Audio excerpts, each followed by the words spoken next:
Hello all, welcome to Manisha fashions. ఈరోజైతే మన వీడియోలో పైపింగ్ ఎలా వేయాలి, అది నెక్కి పైపింగ్ ఎలా వేయాలో చూద్దాము. ఈ పైపింగ్ వేసేది అనేది నార్మల్గా నేను చూపించే మెథడ్ ఒకటి ఉంటుంది, ప్లస్ ఇన్విజిబుల్ లాగా వేయచ్చు, ఇంకా 2-3 రకాలుగా వేయచ్చు. నేనైతే ఒక మెథడ్ చూపిస్తున్నాను మీకు. ఇలా front part back part add చేసుకున్న తర్వాత డాట్స్ అన్నీ వేసేసి, మీకు డాట్స్ దగ్గర ఫ్రంట్ డాట్స్ సరిగ్గా రావట్లేదు, ఇట్లా ఏదైనా డౌట్స్ ఉంటే నేను నెక్స్ట్ వీడియోలో క్లారిఫై చేస్తాను. మీకు కావాలంటే కనుక కామెంట్ చేయండి, డీటెయిల్స్ అని నెక్స్ట్ వీడియోలో షేర్ చేస్తాను తప్పకుండా.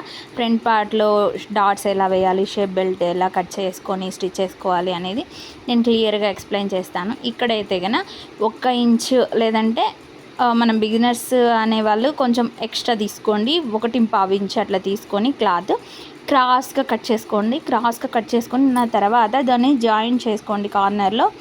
అది ఆల్మోస్ట్ అందరికీ వచ్చే ఉంటుంది, బిగినర్స్ కూడా. రాకపోతే కనుక కామెంట్ చేయండి, నేను ఒకసారి క్లియర్గా చూపిస్తాను.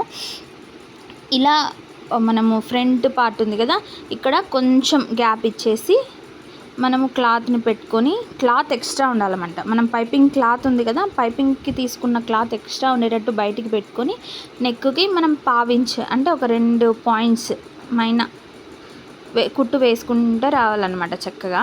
ఫ్రంట్ పార్ట్ని అస్సలు లాగకూడదు, బ్యాక్ పార్ట్ని అస్సలు లాగకూడదు. ఓన్లీ నేను చూపిస్తున్నా కదా, ఇలా కొంచెం అడ్జస్ట్ చేసుకుంటూ అయితే స్టిచ్ చేయాలి. ఇలా నీట్గా స్టిచ్ చేసుకోవాలి. మనం ఎంత కంచు కొదుకున్నాం, 1/2 ఇంచు, మ్యాక్సిమం 1/2 ఇంచ్ అట్లా ఎవరు వదలరు, 1/2 ఇంచే వదులుతారు. ఒక 2 లైన్స్ మైన అనమాట, ఒక ఫుట్ మైన అట్లా పెట్టేసుకొని స్టిచ్ చేసుకున్నామంటే నీట్గా వచ్చేస్తుంది. ఇలా ఫస్ట్ ఖర్చుని ఎలాగైతే మెయింటైన్ చేసామో లాస్ట్ వరకు కూడా అలాగే అంతే డిస్టెన్స్లో స్టిచ్ చేసుకుంటూ రావాలన్నమాట. అక్కడక్కడ కొంచెం అటు ఇటు అవుతూ ఉంటాయి, అలా అవ్వకుండా నీట్గా వేసుకోండి. ఒకవేళ కొంచెం అటు ఇటుగా అయింది అని అంటే కనుక అది ఎలా అడ్జస్ట్ చేసుకోవాలో కూడా చెప్తాను. ఇక్కడ మనము ఈ జాయిన్ చేసుకుంటాం కదా, ఫ్రంట్ పార్ట్ బ్యాక్ పార్ట్, అక్కడ ఏమవుతుందంటే ఖర్చులు ఉంటాయి కదా, ఆ ఖర్చులు బ్యాక్ పార్ట్ సైడ్కి వెళ్ళేటట్టు అవతలికి పెట్టుకొని స్టిచ్ చేసుకోవాలన్నమాట. 2 వైపులా కూడా ఆ ఖర్చులు అనేది బ్యాక్ పార్ట్ వైపుకి ఉండాలి. ఇలా కంటిన్యూగా స్టిచ్ చేసేసుకొని ఉక్సులు పట్టీ దగ్గరికి, కాజా పట్టీ దగ్గరికి వచ్చింది కదా, ఉక్సులు పట్టీ దగ్గర నుంచి కాజాల పట్టీ వరకు ఇలా చేసుకొని కొంచెం మనం పైపింగ్ వేసుకున్న క్లాత్ ఎక్స్ట్రా ఉండేటట్టు చూసుకొని కట్ చేసుకోవాలి. లాస్ట్లో ఒక రవ్వ లఫ్ ఆగితే సరిపోతుంది. ఒక రవ్వ ఇలా ఉంచుకొని కట్ చేసేసుకోవాలి. ఇప్పుడు కొన్ని చోట్ల అటు ఇటుగా మనం ఎంత నీట్గా స్టిచ్ చేయాలనుకున్నా కూడా కొంచెం అటు ఇటుగా వంపులు తిరగడమో, కొంచెం అటు ఇటుగా ఫుడ్ జరగడమో ఇలా జరుగుతాయి కదా. దానికోసం అనేసి మనము లెవెల్ చేసుకోవడం కోసం, ఎక్కడన్నా అటు ఇటు అయినా లెవెల్ చేసుకోవడం కోసము, బిగినర్స్ కదా, బిగినర్స్గా కుట్టే వాళ్ళకైతే ఒకేసారిగా రాదు. వచ్చింది బాగుంది, ఓకే మాకు సెట్ అయిందంటే ఓకే, కానీ కొంచెం అటు ఇటు అవుతుంది అనుకునే వాళ్ళు 2వ స్టిచ్ వేసుకోండి. ఈ 2వ స్టిచ్ వేసుకునేటప్పుడు అలా మెలికలు తిరగకుండా చక్కగా సేమ్ డిస్టెన్స్లో వచ్చేటట్టయితే కుట్టు వేసుకోండి. కుట్టు వేసుకున్న తర్వాత ఇలా ఫ్రంట్ పార్ట్ బ్యాక్ పార్ట్ అంతా రౌండ్ తిరిగే చోటంతా ఇలా క్రాస్గా ఖర్చులు పెట్టుకోండి. కొందరు స్ట్రైట్గా పెడతారు, అది అంత వర్కౌట్ అవ్వదు, క్రాస్గా పెట్టాలి ఖర్చులు. ఇలా కట్స్ క్రాస్గా పెట్టుకున్నామంటే కానీ మనం రౌండ్ తిరిగే చోట మంచిగా వస్తుంది.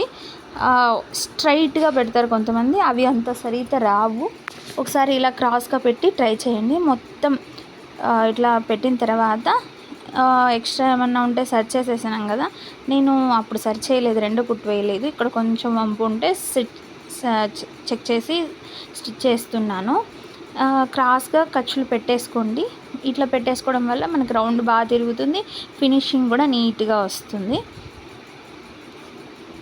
నెక్స్ట్ నేను ఇక్కడైతే కనుక పైపింగ్కి 12 నెంబర్ థ్రెడ్ వాడుతున్నాను. మీకు ఎక్కడైనా కూడా మెటీరియల్ అమ్మే షాపులలో కానీ, ఇట్లా లేడీస్ కార్నర్ ఇట్లా కొన్ని షాపులు ఉంటాయి కదా, మెటీరియల్ దొరికే చోటు కంపల్సరీ దొరుకుతుంది. ఈ మార్కర్స్ ఇలాంటివి కొంటాం కదా, వాళ్ళ దగ్గర కంపల్సరీ ఈ థ్రెడ్ అనేది దొరుకుతుంది. 10 నెంబర్ అయితే కనుక కొంచెం లావ్ వస్తుంది, ఇది 12 నెంబరు కొంచెం మనకు సరిపడా వస్తుందన్నమాట. మరీ పెద్దది కాదు, మరీ సన్నది కాకుండా మీడియం సైజు ఉంటుంది. మనం నార్మల్ ఫుట్ మీద కూడా ఇది థ్రెడ్ని యూజ్ చేసి స్టిచ్ చేసుకోవచ్చు. ఏం లేదండి, ఇలా నార్మల్ మిషన్ ఉన్న వాళ్ళు ఇండస్ట్రియల్ మిషన్కి అయితే సెట్టింగ్ చేసుకోవాలి. ఇలా నార్మల్ మిషన్ ఉన్న వాళ్ళు ఏం చేస్తారంటే ఫుట్కి మిడిల్లో నీడిల్ ఉంటుంది కదా, అలా కాకుండా ఫుట్ని కొంచెం అట్లా పక్కకి సర్దుకున్నారంటే మీకు ఏ వైపు అయితే వాటం ఉంటుందో ఆ వైపు ఫుట్ని కొంచెం అట్లా చిన్న అట్లా కొట్టినట్టు అనేసి సర్దుకున్నారంటే కనుక నీట్గా ఉంటుంది, ఒకవైపుకి వచ్చేస్తుంది. ఇక్కడైతే నాకు సూది అవతల ఫుట్ వైపుకు ఉంది కాబట్టి యూతలకి పైపింగ్ పెట్టేసి నేను ఇలా పైపింగ్ పక్కనే స్టిచ్ చేస్తున్నాను. మనం ఆల్రెడీ కుట్టేసుకున్నాం, ఖర్చులు పెట్టుకున్నాం కదా, ఆ కుట్టు మీద ఈ థ్రెడ్ పెట్టాలన్నమాట. థ్రెడ్ పెట్టి మిగతా క్లాత్ అంతా కూడా లోపలికి ఫోల్డ్ చేసేసి థ్రెడ్ ఎంతైతే మందం ఉంటుందో అంత మాత్రమే పైపింగ్ ఉండాలి. మరి ఏ పార్ట్ని కూడా ఫ్రంట్ పార్ట్ అయినా బ్యాక్ పార్ట్ అయినా లాగకుండా ఊరికల్లా పట్టుకోవాలన్నమాట. పైపింగ్ థ్రెడ్ లూజ్ పోకుండా థ్రెడ్ ఎలాగైతే ఉందో అలా పట్టుకుని నిదానంగా అయితే మనం స్టిచ్ చేసుకోవాలి. అస్సలు లాగకూడదు, ఏ క్లాత్ని కూడా లాగకూడదు. కొంచెం అట్లా అడ్జస్ట్ చేసుకుంటూ కుట్టినామంటే కన్నా సరిపోతుంది. ఇలా నీట్గా కొంచెం గమనించండి, ఒకసారి మీకు అర్థమైపోతుంది. నేనైతే అస్సలు లాగట్లేదు చూడండి, కొంచెం అట్లా ఫోల్డ్ చేసుకుంటా థ్రెడ్కి సరిపడా ఫోల్డ్ చేసుకుంటూ కుట్టుకుంటూ రావాలన్నమాట. ఒకసారి బాగా గమనించండి.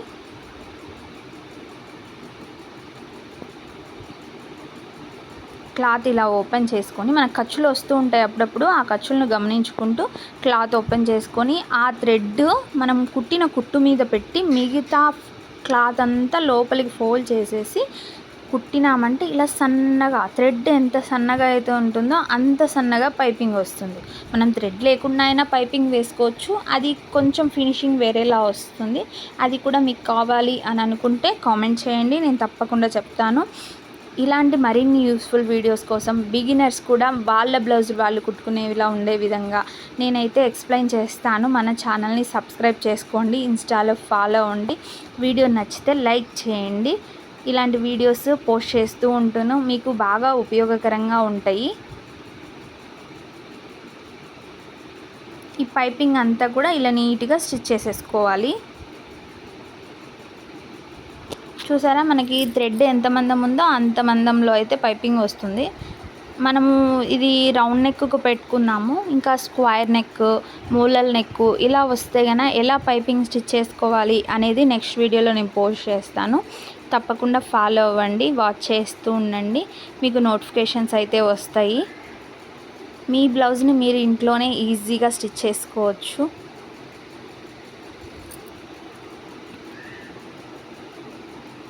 బయటికి వెళ్ళి వందలు ఇవ్వాల్సిన అవసరం లేదు. అంటే మనమేం ఊరికే ఇవ్వట్లేదు, వాళ్ళ కష్టానికి తగ్గట్టే ఇస్తాము, కానీ అది మిగిలిన మనం సేవింగ్ చేసినట్టే కదా. మనం ఏదో ఖర్చు మిగిలిచ్చినా కూడా వాటిని మనకు ఉపయోగించుకున్నట్టే కదా. ఇలా క్లాత్ అంతా ఫోల్డ్ చేసి కుట్టేసాం కదా. ఇప్పుడు ఎక్స్ట్రా క్లాత్ ఉంది కదా, ఆ ఎక్స్ట్రా క్లాత్ని లోపలికి మడిచి ఆ మడిచిన క్లాత్ని 2 ఫోల్డ్స్ చేసుకోవాలన్నమాట. ఒకసారి బాగా గమనించండి, ఇలా 2 ఫోల్డ్ చేసుకుంటే ఒక పట్టీలాగా వస్తుంది. ఫ్రంట్లో అక్కడ రఫ్ చేసుకోవాలి. స్టార్టింగ్ వచ్చేటప్పుడు కొంచెం మందంగా ఉంటుంది, నిదానంగా చూసుకొని రఫ్ చేసుకోండి. ఇలా ఒకే డిస్టెన్స్లో ఒక 2 పాయింట్స్ అంత డిస్టెన్స్ పెట్టి ఇలా కుట్టేసేసుకున్నామంటే సరిపోతుంది. ఇది రఫ్ కుట్టేసుకొని మీరు కావాలనుకుంటే హెమ్మింగ్ కూడా చేసుకోవచ్చు. నేను డైరెక్ట్గా కుట్టేసేస్తున్నాను, చేతి పని ఏం చేయట్లేదు. ఇలా టోటల్గా అంతా కూడా ఇలా స్టిచ్ చేసుకోండి.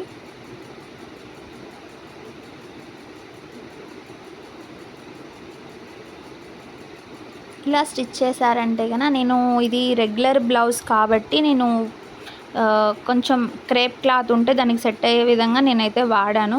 మామూలుగా పైపింగ్ అయితే కనుక పాలిస్టర్ ఇలా వాడతారు, నార్మల్ శారీస్కి పాలిస్టర్ వాడతారు. కొంచెం మంచిగా ఉండే శారీస్కి టిష్యూ కానీ హాఫ్ పట్టు కానీ కస్టమర్ రిక్వైర్మెంట్ని బట్టి మనము ఆ క్లాత్ని బట్టి కొంచెం వేలల్లో కొంటాం కదా శారీస్, వాటికి కొంచెం మంచిగా క్లాత్కి వేసుకోవాలి. హాఫ్ పట్టు కానీ ఇట్లా కలర్స్ దొరకనప్పుడు పట్టు కూడా వేయాల్సి వస్తుంది. ఇలా వేసుకొని కుట్టుకున్నామంటే కనుక పైపింగ్ వేరే డిజైన్స్ అవసరం లేదు. రౌండ్ నెక్ అయినా, స్టార్ నెక్ అయినా, మూలల్ నెక్ అయినా, అదే స్క్వేర్ నెక్ ఇలా ఏ నెక్ అయినా కూడా నీట్గా ఉంటుంది, మీకు లుక్ అనేది బాగుంటుంది. మీరు పెద్దగా డిజైన్స్ పెట్టుకోవాల్సిన అవసరం లేదు. మా బ్లౌజ్ మేము కుట్టుకుంటాం అక్క అనే వాళ్ళకి ఈ స్టిచ్చింగ్ విధానం అయితే బాగా యూజ్ అవుతుంది. మీకు కావాలంటే చెప్పండి, నేను కటింగ్ వీడియోస్ కూడా పోస్ట్ చేస్తాను.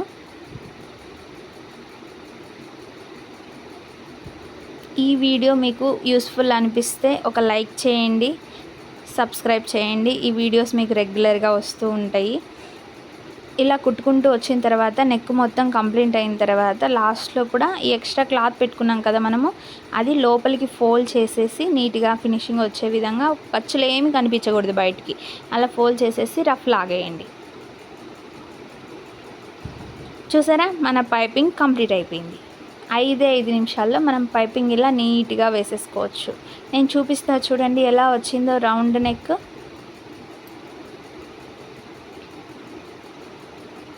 ఈ వీడియో మీకు కూడా తప్పకుండా యూజ్ అవుతుంది.